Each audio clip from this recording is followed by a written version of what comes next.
So after all this, right, I feel like this is like the LeBron versus Michael Jordan.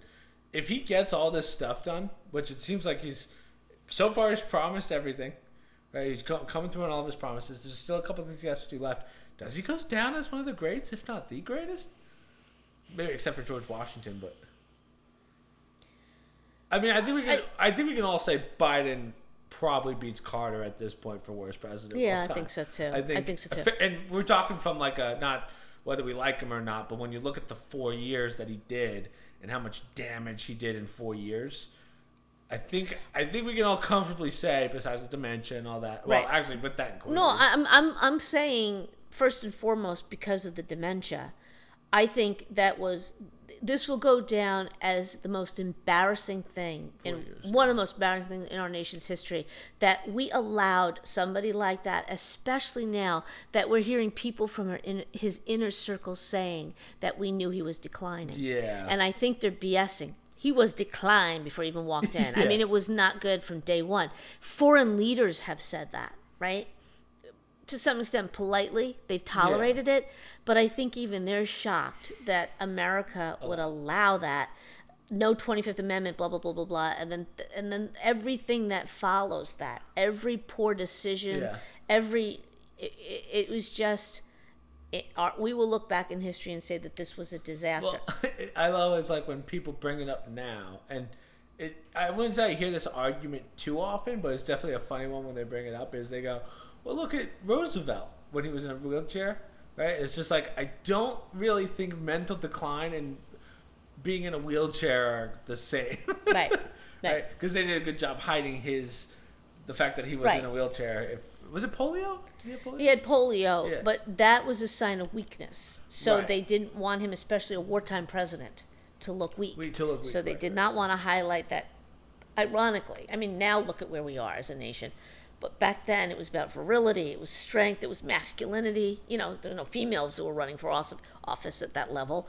So we just had to portray, when he's sitting at a table with Joseph Stalin, Churchill, America has to represent. And you're not going to do it with, a person with dementia or who just couldn't handle it.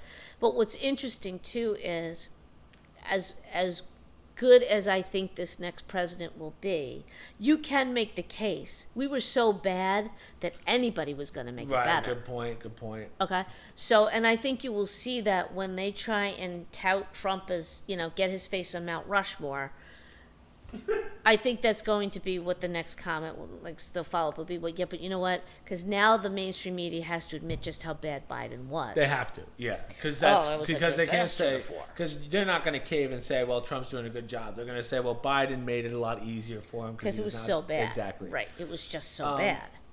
Yeah. So I guess we can't put him in the greats yet, but we do have to see how these next 4 years pan out. I will say, and even my liberal friends say this, is they thought that he was going to be way more of a loose cannon, but he's definitely reined it in quite a bit, especially with the whole that pastor.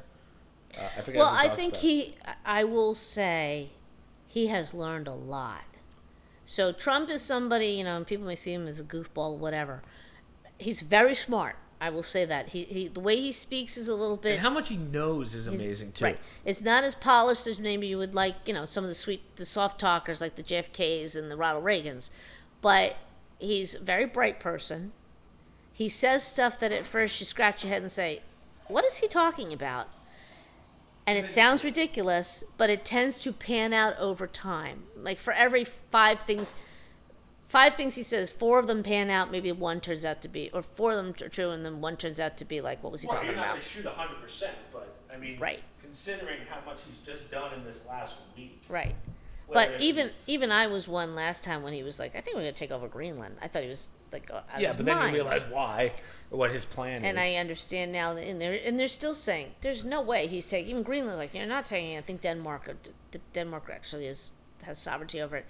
Ha ha ha. Well, they're not laughing now when he says, no, we're going to do it, and I'm going to make you do it because it's in the best interest of not only the United States, but, et cetera, what's nice is he's not really doing it in he's not doing it in the most demanding way. So did you see when someone asked him, do you think the FBI will listen to him? He just goes, yeah. Usually he'd be like, of course. It's definitely going to be a different 4 years, I think. Yeah.